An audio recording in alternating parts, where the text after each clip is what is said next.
he's also the guy that reminded the teacher that there was homework. Yes. Gilliman. Oh, Gilliman. Gilliman, to me, I find very funny. Again, I'm going to use a WWF reference here of Roman Reigns, where Gilliman be this incredibly positive figure by GW that everyone should look up to, and then everyone went, nah, this guy sucks, boo. So it's this weird thing where everything you read about Gilliman, like, oh, this is a pretty good guy. He's strategic. He really cares. He's thorough. But he's also thoughtful, caring, self-sacrificing. And I'm just telling you, have a casual conversation with the 40K player about Gilliman, and everyone hates him. It's just very And his superpower is a boring superpower. Yeah, that's true. He's a superpower. He's literally the world's best bureaucrat. He can compile data. But the thing is that he should be more popular, but he's literally in charge of all the paperwork in the galaxy. Yeah, he's in charge of logistics. Did you file your TPS report? Yes. This is the guy asking you about your TPS report. Yeah. But also, he's amazing at TPS reports. Oh, he's also going to grade you against his own TPS report, and you're not going to win. So now we move on to the 9th Legion. Did nothing wrong. Magnus the Red is the psyker of the bunch. The open psyker of the bunch. No, actually not psyker. There was something that we're going to. There's two more. No, Space Jesus are both psychic. He is the only sorcerer. There we go. He is an actual active magic user. He has a connection and an ability to manipulate the warp, which he's kept telling by his dad not to do. And because the Emperor is a dick, he's never told why. He's like, Dad, I can use these things at will. They all come naturally to me. Don't do it. But literally, I can just make things. I can make the world, the universe, a better place. Stop doing that. Why? Because I said, okay, cool. Do you want to give me any reason at all? Just a mediocre reason? Nah. There's nothing bad's going to happen from that. Nothing bad's going to happen, but just don't use it. To get into him, it would be a lot of getting into that. We'll get into that when we get into Horus Heresy and whatnot. So now we'll move on to another one. So it's going to be a love-hate because he's necessary for it. He's Space Jesus. True. He is literally the martyr. He is the perfect at everything. Sanguinus leads the Blood Angels will become later after he gets.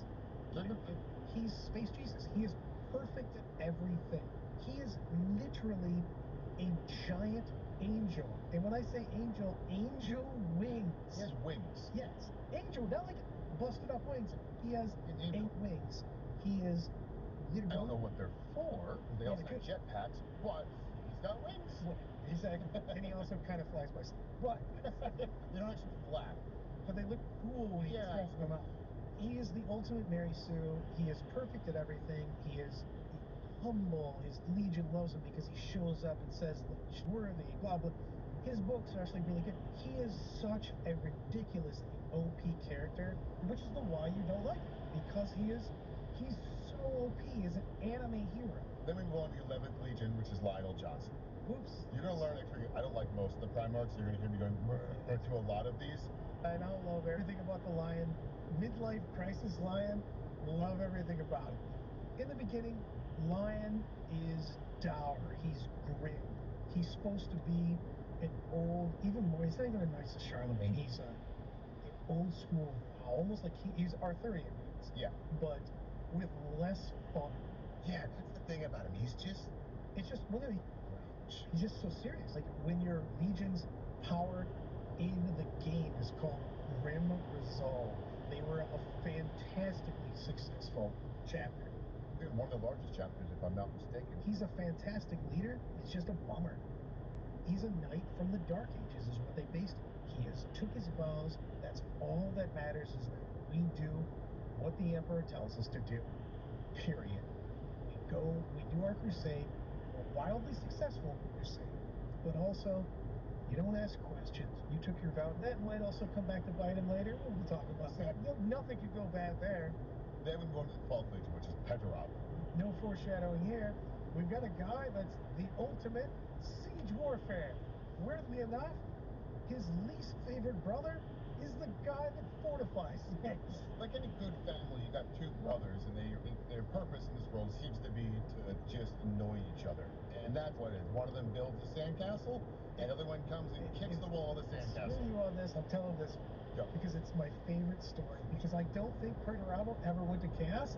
I just think he went to whatever side Road Dorn wasn't on. Yeah, that's actually probably accurate. Did Road Dorn go to Chaos, or did he with the period I'm in Chaos? I'm in Chaos now. He's like, we were just joking. He actually did. Okay, I'm going to the other side. I don't care. I don't care. I just need to go. Yeah, whatever side says I get to fight him. Yeah, whatever my brother is, I'm not on that team. Yeah. That's my entire purpose. Yeah. Iron Warriors, just long story short, they're really good at breaking through a wall. Yeah. That's about it. Really? Depending on what edition too. Oh yeah, incredible. Some editions. Then we go to actually Mortarion. Now Mortarion I find is fun. Mortarion Great model though. Oh, one of the best models. Just everything about Mortarion can be really fun. Now this guy, people love and hate him. Now the biggest thing about Mortarion is he was dealt. Those people. He was also dealt shitty. Yeah. If you hate Mortarion, you are wrong. Now we all of these. We didn't talk about this now. All of the 20 projects got shipped, cast to different worlds.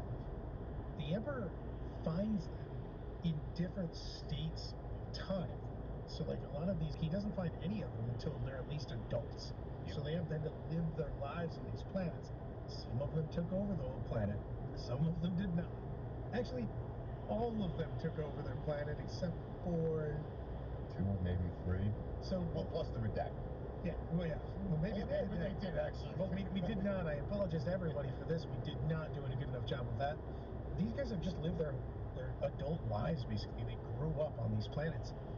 Mortarion's planet, yeah, I think he got the worst hand. I think of all of them. Because he lived on the poison planet? Of the 18 we know. I think the poison planet. It wasn't just the poison, but it was the poison planet. The necromancers. Who just took joy in poisoning the planet. Because they also lived in mountains that were worse poison than down low. And so the Mortarion is really a cool character. His whole thing is he's just tough.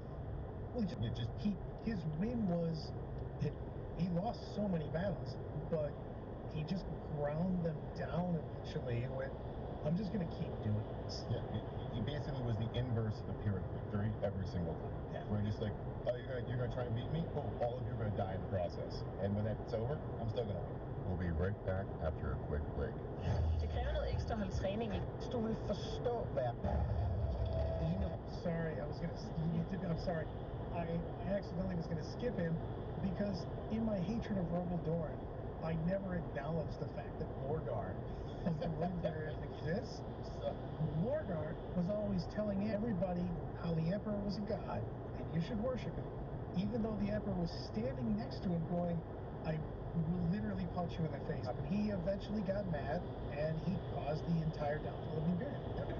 So then we move on to another kind of random one. I haven't pronounced this. Chikate. Yeah, so it's a Khan.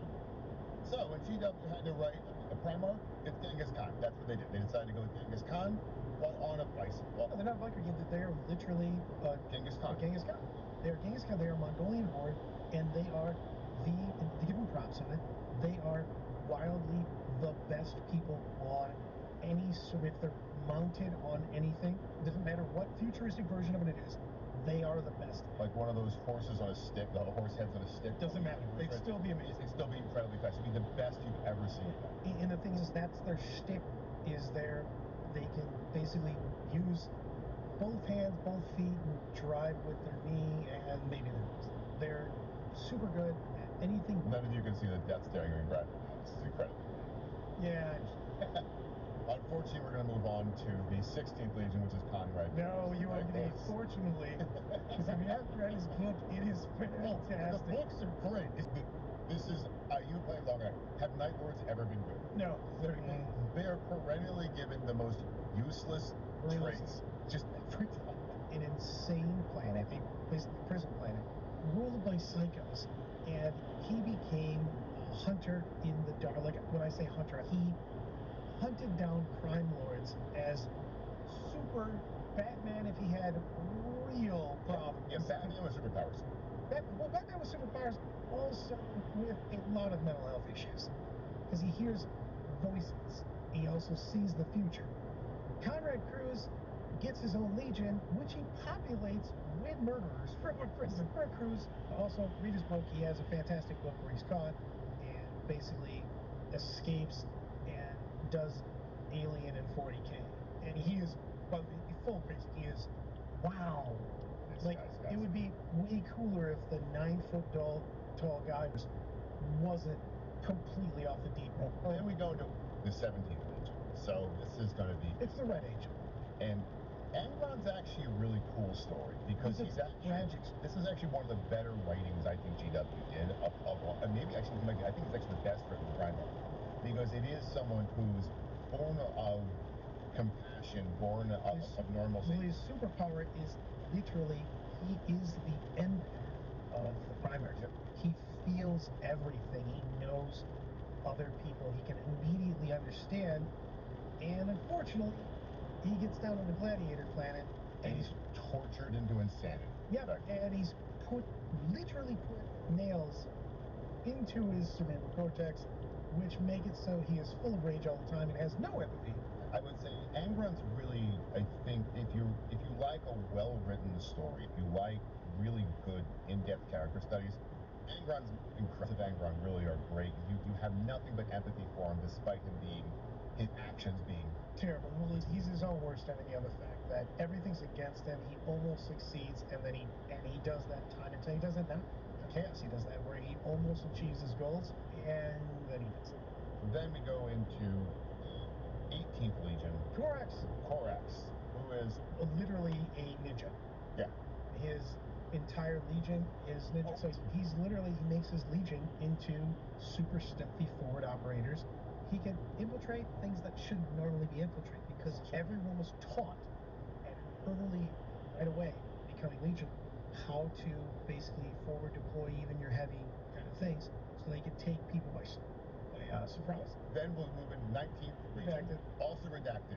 So the last one is another kind of... You mean the last one / first one? Yeah, so the 20th Legion, Alfarius Omegon. But he also has a twin brother. But it's actually two identical twins, Alfarius and Omegon, that only they know exist. And only they know there's two of them. And the Which thing would have been really weird in some of these capital shifts where one of them just hiding behind a curtain. Because he's also 9 feet tall, a 500-pound guy. Yeah, they were the Alpha Legion. They're also the first Legion and the last Legion. Yeah. Because in the redone lore, Alfarius was actually still on Terra. Yeah, so they went looking for him all through the galaxy, and he was back at home. We've all done. We've all looked for our because he's snuck into other legions. A regular soldier, again, even though he's a head taller than everybody else. There's that one guy. That story's real weird, but you don't know whether or not he was a good guy or a bad guy. That's our 20 legions. If that was quick for you, don't worry, we're going to do some deep dives. But this now leads into the Great Crusade. What the Great Crusade is, Emperor grabs all of these people, and we are going to go part one, he sends everybody all over. Because remember, the galaxy is such a wildly huge place. I feel like people don't understand how big the Milky Way is. And what's happened is the Emperor now, after taking his sweet time, has decided he wants to reunify man. So we're going out there to reclaim worlds, and step one is, of course, reclaim the worlds. Now that he has these giant worlds. And by reclaim, it means we're going to show up, and we're going to say, hey, we are humanity. You are humanity. You're now the Imperium of mankind. Not even a question first. You are part of the Imperium of mankind. How would you like to go about this? Step one is us informing your party. Step two is your choice of response. Yep.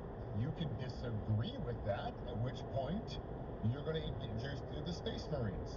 And so remember, while she may exist in some of these, Brad mentioned really well before, that some of these solar systems actually were self-sufficient during the Dark Age of technology. They actually have all the STC drives. They are walking around with incredible technology, but they don't have Space Marines. And they also don't have the sheer numbers, because we didn't do a good enough job. We just talked about it. We sent these legions of Space Marines. Oh yeah, their accompanying host is billions of regular dudes with tanks. We basically sent the Navy, the Air Force, and the Army. And oh yeah, Also, we have the numbers on everyone. So not only do we have super soldiers that are better than everybody else's, but also if you want to get into a long, drawn-out war, we'll just go ahead and bomb you until you just die. We're going to show up and we're yeah. So, and also we'll just keep doing this for you. We will throw endless supply of bodies if we need to. They're going to be called what they refer to as imperial compliance. Imperial compliance is this, I do like when I do air quotes while talking to a microphone. See, so in air quotes, imperial compliance, which means they are now part of the Imperium. They're in logistical empire. Well, it becomes, let's go with that, because Imperial Compliance, Imperial Compliance means that you're a part of the Imperium of Mankind, but it also means that you immediately, and we're talking like immediately, hey man, everything's on fire, and you immediately get assigned a just array of bureaucrats that inform you what you now have to tally to the Imperium, because you are now part of the Imperium of Mankind, and we will expect this immediately. So you should put up or hubcaps you were going to produce. I know we set all your stuff on fire, but you should put those fires out because there's a guy showing up tomorrow. With a truck. Yeah. With a truck. Truck's pulling into the loading bay tomorrow. You better fill the damn truck. Figure it out. One important foreshadow at this point is that the Emperor makes sure that any world he arrives at, if they are religious, he removes that religion. Anyone, I mean, he doesn't remove it. It is banned, and anyone who worships is dead. And he also sets all of those buildings on fire. He cleanses all of them by fire. And his war on religion is very both important from a foreshadow and insanely ironic from a foreshadow. He actually has, like, his idea is terrible and good at the same time. What he thinks he's trying to do is not have people be corrupted to worship chaos. What he's doing is setting the stage for people to worship chaos. Like any good fall. So at the same time, though, we should mention that new worlds are also, as we're coming through. Now, we found some of them may have been settled and everyone died, whatever. Also new worlds that the humans didn't find that were other races. Probably Eldar. Yeah, that's a great point. The Eldar are gone now. The explosions happened, so the Eldar... People started taking it. Yeah, so now they are also finding Eldar worlds, where before, the thing about the Eldar, follow the side note, is that if you, in the age of technology, happened to stumble onto an Eldar world, you would stumble onto it for maybe a quarter of a second, because after that, you're dead. The Eldar were that powerful that if mankind were to approach an Eldar planet, mankind wouldn't reach back and say, hey, we ran into a problem here. They would just not exist there anymore. Yeah. And the thing is that the Eldar were so far away at the time that they didn't consider, even though this our galaxy-spanning empire, they didn't care. They were so vain, so sure of their superiority. They just didn't care. Another thing that was coming up that's interesting here is they call abhumans. And abhumans is a really nice word for mutants. What's going on is thousands of years with lots of radiation, lots of other things, toxins, all this stuff. Worlds where other races are that we didn't bother to know what's going on, we got absorbed by. Oh yeah. And this is one of those more interesting ones because effectively it went the way you'd think it would go. Are they really useful? Then we'll call them, well, they're part of the human empire. Are they not really useful? Heretics, burn them, kill them off. Which then, of course, led to the first kind of real mention in the history of Xenos. So we're talking about now true alien species, not a mutant, a true alien species. And so this all kind of culminates at the end of the Great Crusade, which is the Battle of Rolanor, which I love, because 100,000 of his Space Marines, 8 million Imperial Guards, hundreds of Titans, and by Titans are walking robots of cities. So over 600 starships to attack one planet full of orcs. I just love everything about it. By the way, I want you guys to know that John has it all capitals, but don't worry, orc friends, they came back later. An orc is never beaten, with about 14 exclamation points. Because orcs are never beaten. So they wage this giant war on one planet to fight the orcs. They technically win, and at the end of this is probably is what sets up the next big shift. The Emperor says, he hands the reins of the entire military to Horus. He loves Horus. Horus is his favorite son. Everything's going to Horus. And everyone, by the way, was cool with this. This is, again, not one of the normal thing where a father says, this is my favorite kid, and the rest of the kids go, what the hell, Dad? Everybody went, yeah, we already knew. Yeah, we all love him too. This is awesome. Yeah, make him in charge. Definitely don't, Conrad Cruz. Like we're all team, not Conrad. As he's peeling the skin off people, you're like, man, Please stop. Not here. you're so weird, dude. just no one likes you. Just come on. When in public. So now Horus is now the War Master. He is the head of the Imperium's might. And the Emperor just says, hey, I got a thing I gotta do. And him and his best bud head back to Earth. Which also, again, he doesn't say what the... Doesn't tell us, just tells everyone, hey, I gotta go do a thing. I gotta leave. Like any solid psychopath. And just leaves. So that's it. So now he's gone, and all the Space Marine elites are looking around going, so what do we do? Will this actually go well for... Next up. So that's the end of this one. So now, to conclude, mankind has come out of the darkness. Again, the Emperor has done all of this. He has created super soldiers. He's now created the army with which mankind can conquer the galaxy. The next few episodes we're going to do is going to be what's called the Horus Heresy. It is maybe I don't know if it's the most important in 40K, but it sets the game. It sets the game. I got into the game 25 years ago, and I got into it because of the basis of the game, which was the Horus Heresy, the writings of it, all their fiction of it. Great stories. Fantastic. We get in shit sometimes, but it's some really great worldsmanship. This is one of the best stories in sci-fi, as far as I'm concerned. We're now about to get into the real meat and potatoes of Warhammer 40. These first episodes were designed to give everyone a background. Someone who's newer to the game is able to come in and say, oh, okay, that's what's going on. The next bits we're going to get into, we're going to do very deep dives. Please, thank you for listening. You can subscribe, iTunes, Spotify, however you're following us. Thank you, we appreciate it. And we'll see you in the next episode.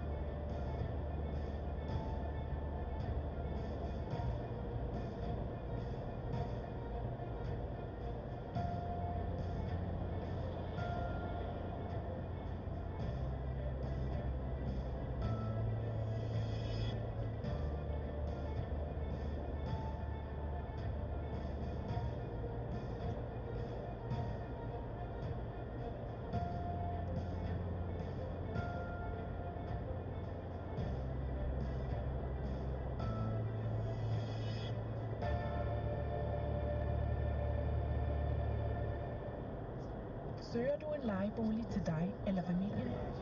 Et stykke plads til livet. Det kræver noget ekstra at holde træning.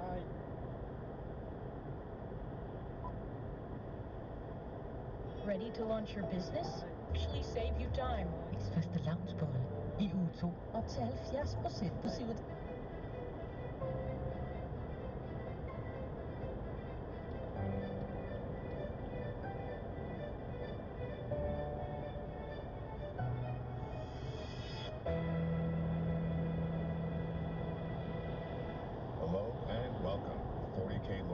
With me, John Barsati, and Brad Chester. This guy. We've come a long way, and finally we've reached the year 31,005. We've now spent about 3 hours talking about for the last 15,000 years of history, and we're going to spend 3 or 5 or more hours talking about 7 years of history. So buckle up, because this is about to get detailed. We're about to jump into probably the most exciting part of lore of 40K, which is the true origin story. What the game is actually built. Late 90s, I first found out about 40K. I read the Horus Heresy, which is the basis of the game. The thing that they did is the huge civil war that split the galaxy, made the Imperium to what it is right now, and set the stage for literally the game of 40K. This is what it's based off. It expands wildly from here, but this particular time, these events that we'll be going over in the next 2, 3. We're honestly, guys, we're just going to talk, and we're going to cut them to an hour, and then the next one up. So this is going to go for a while. If it sounds like a long diatribe, it shouldn't. This is probably the most exciting lore in the game. Well, we have the story. Yeah, it's really what it's based on. And we've got to a point where the Imperium has pushed out into millions, literally millions of worlds, and they are wildly successful. I don't think we've lost battles, but we haven't lost any real we haven't lost any battles, we've lost engagements. And we are the dominant race in the galaxy. Humanity has met a smattering of I have to quote again, what the Inquisition calls the lesser races. We haven't really met that much resistance from anyone else. The Eldar, the space elves, broke the sky, and they are effectively fleeing and working with we lost 90% of our race. They're dealing with that. Orcs are orcs. Orcs are never going to be...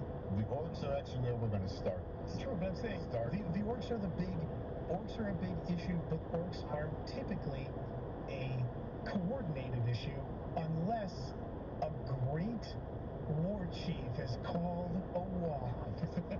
So that's actually where we're going to start this one. We're going to start with Ulanor, which I'm going to say right now, you can rename a planet later if you want, but it doesn't change what it was. An orc stronghold? Yeah.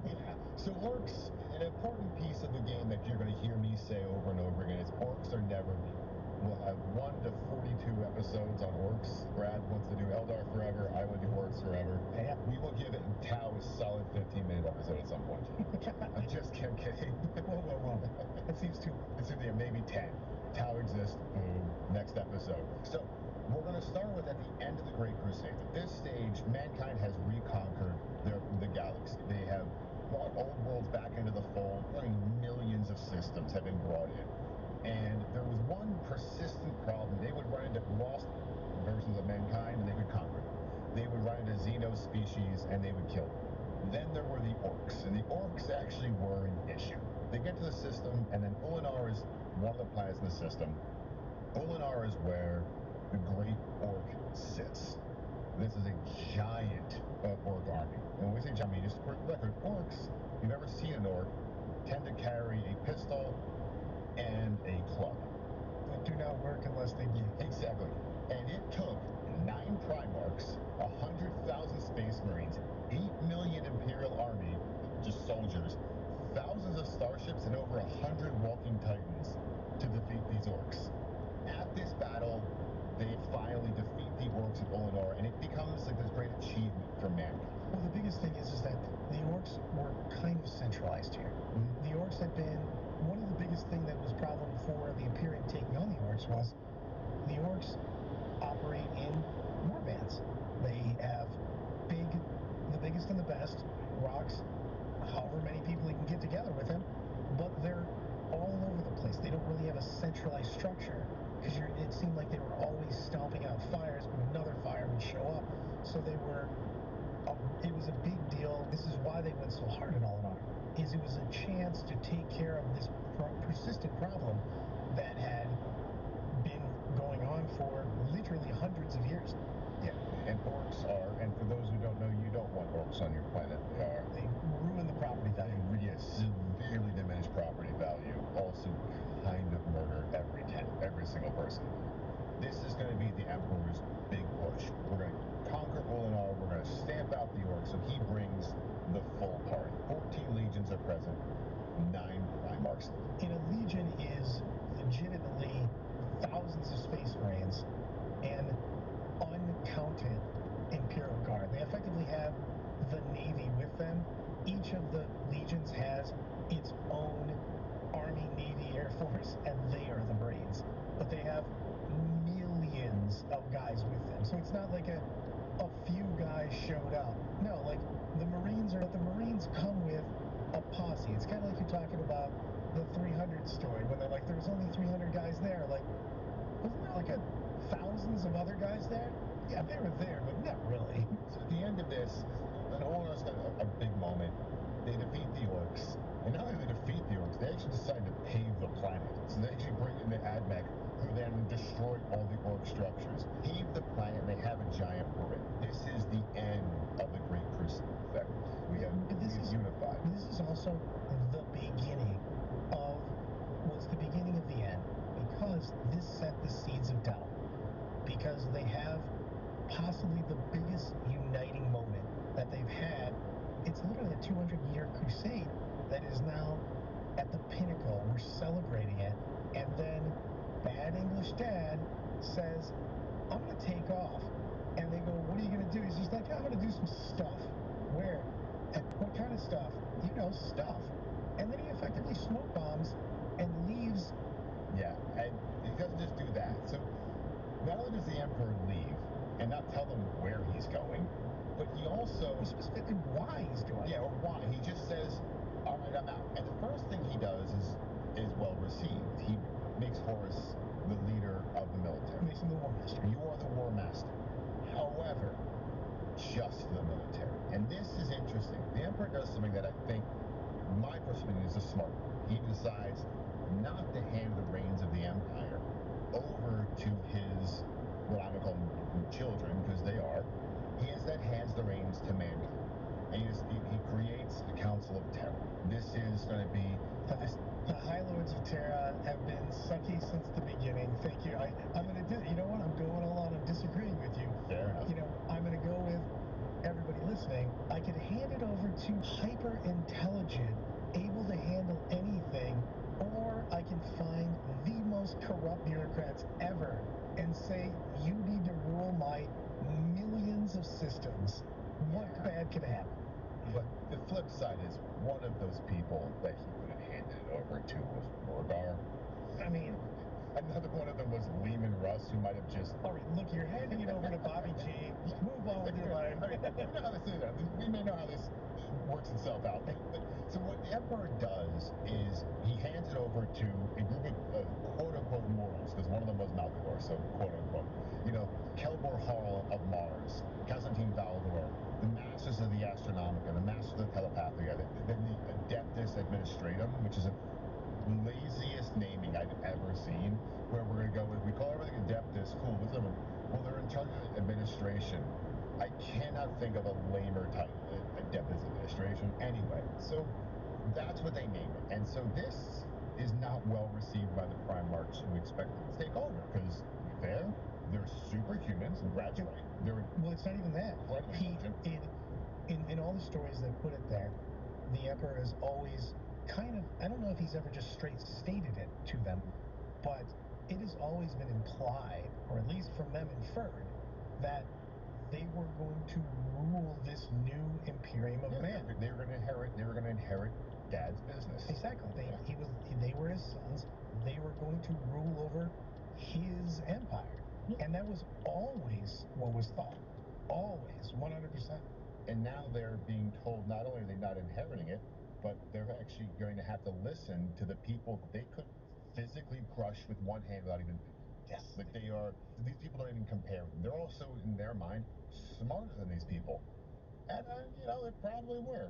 Emperor had a different opinion. And the reason the Emperor had a slightly different opinion was because he actually just spent a bunch of time with these guys and realized that while they weren't quite Thunder Warrior level of violent, they were pretty violent, man.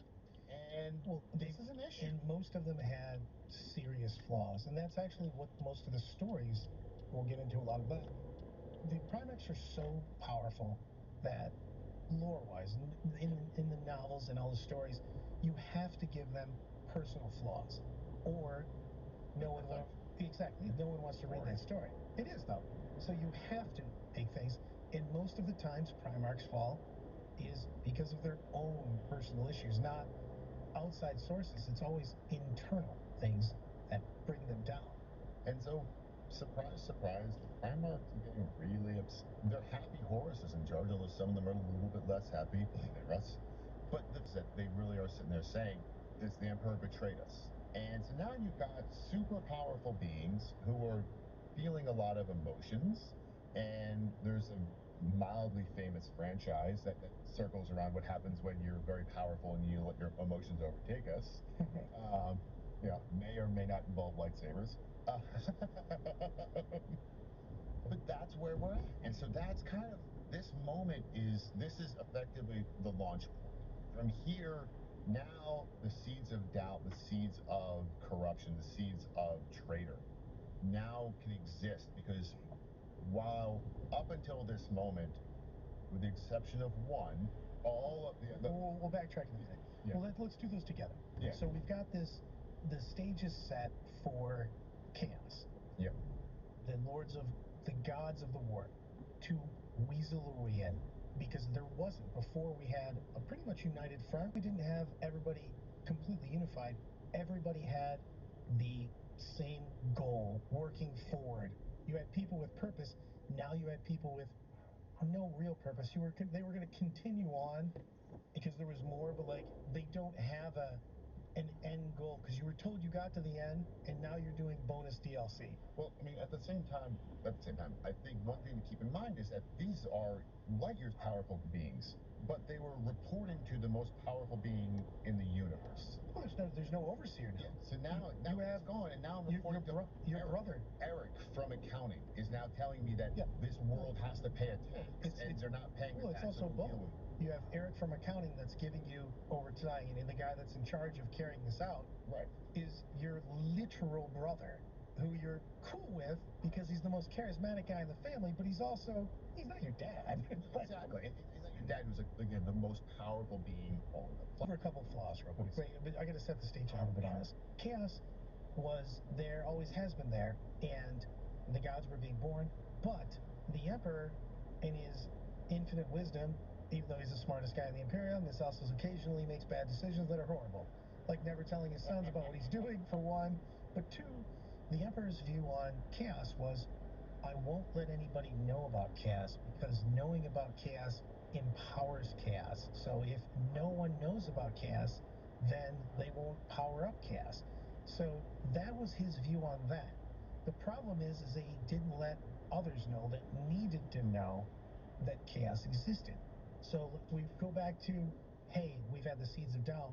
Well, for one of his sons, Lorgar, the primarch of the Word Bearers, this was a big deal because Lorgar was obsessed when he took over new planets, that he put up huge planetary statues, huge places to glory for the Emperor, and then he got publicly censored for it. He got put down, so the Emperor said publicly, chastised him for doing this. Because the Emperor, again, we go back to our earlier episodes, the Emperor wanted to push forward an Imperium of Man that was not based on religion, only science. Lorgar was